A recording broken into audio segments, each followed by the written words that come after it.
go at making some onion rings today. Nice simple recipe, but absolutely delicious at the end of it. Now to make these onion rings, I'm just going to go through the ingredients. Now first of all, I've got one large onion there. What you want to do is peel it, slice it sideways into about 1/4 inch pieces. I've got 1 egg, a glass of milk, so it's roughly a cup of milk. Salt, I've got 1 teaspoon. Baking powder, 1 teaspoon. Also, a little bit of salt and pepper. Now the salt and pepper there is to season the breadcrumbs. A bowl of breadcrumbs, and then we've got some plain flour. I've got 150 grams of plain flour, and I'm going to use a little bit of cayenne pepper just to give it a bit of kick. So there's all the ingredients. So what I'm going to do first of all is to peel and slice the onion, and then really get on with the cooking. So I've got my onion there, and what I'm going to first of all do is peel the onion. Now next of all, just going to grab my knife and we're going to slice this onion. Now you want to slice it sideways, so you know, just hold it firmly into about 1/4 inch pieces, which is roughly about 6 mil.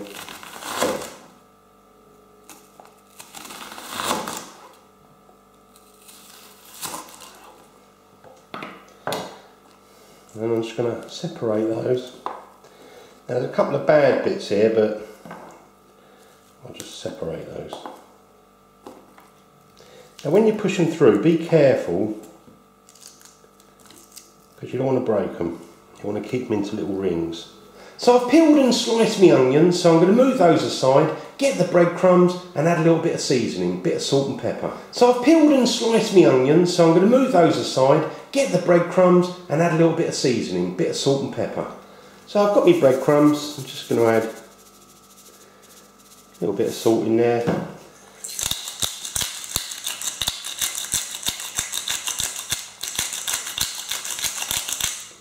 A good pinch of black pepper. Just going to move those around, that's it, mix it all up. So I'm going to put those aside, and now we're going to make up the sort of batter mixture. Now before I make up this sort of batter mixture, what I'm going to do is just get my onion rings, and just going to put them in a bit of flour, give them a tap, and then just lay them on the plate. Now the reason we're doing this is because this will help the batter mixture stick to the onions.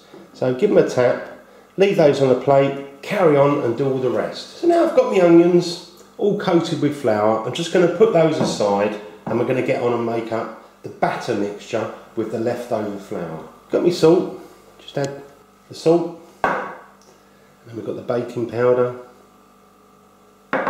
Also, I'm going to add some cayenne pepper. Obviously do that to taste, you don't have to add that, but I find it gives it a nice kick. Just going to add 1 egg. Now I'm going to add some milk. Now I'm going to start off with probably about half of it. See how we get on. Depends how much flour you've got really, so you know, obviously left. So just stir that around, mix it up, and then you may have to add a little bit more milk. So we'll see how we go.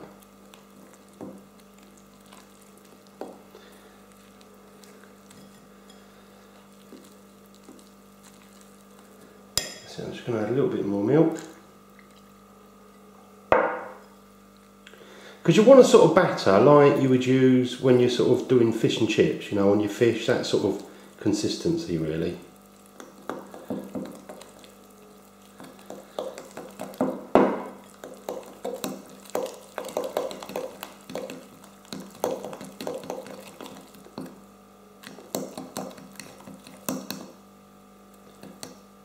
Just going to add a little bit more milk, nearly used it all, but not quite everything.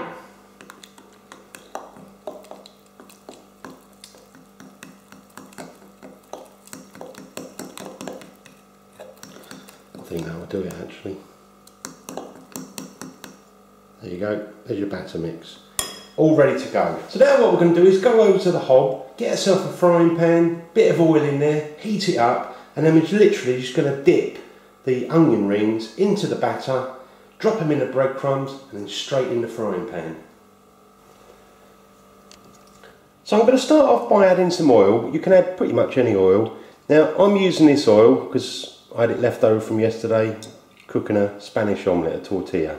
So I'm going to switch the heat on.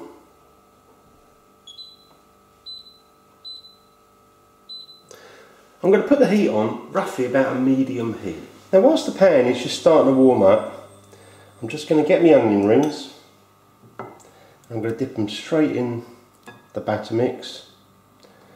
Try and let it dribble off a little bit, and then we can go straight in with the breadcrumbs.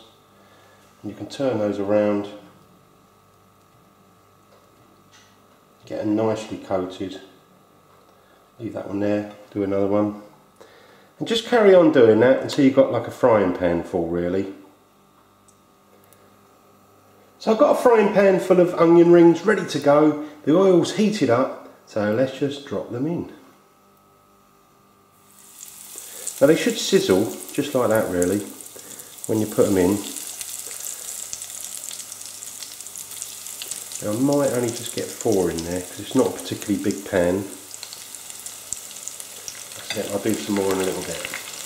Now what you want to do is only cook these for about 2 or 3 minutes until they've got a nice golden brown colour. Halfway through, flip them over and then they're ready to eat. Now mine are just starting to brown up around the bottom, so I think it's time to flip those over. Look at that, beautiful. Oh.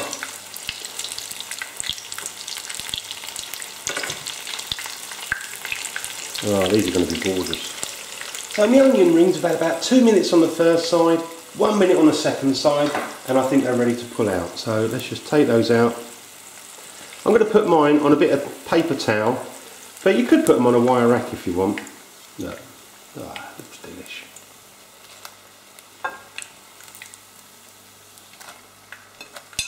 How about that? Beautiful. Now I'm going to do that with all the rest, and then we can serve them up and eat one or two. So I've cooked up the second batch of the onion rings, so I thought I'd serve them up and try one. So let's grab one of these. I think this one looks really nice. Beautiful. Lovely crispy coating on them. Oh, let me try one. Oh, that is lovely. Lovely coating on them. Nice and crispy. And with those breadcrumbs, really nice texture on your mouth. Oh, lovely. These are definitely good homemade onion rings. Ah, delish. Really nice. You've got to try these. They are delicious. Thanks for watching my videos. See you again soon. The Original Naked Chef.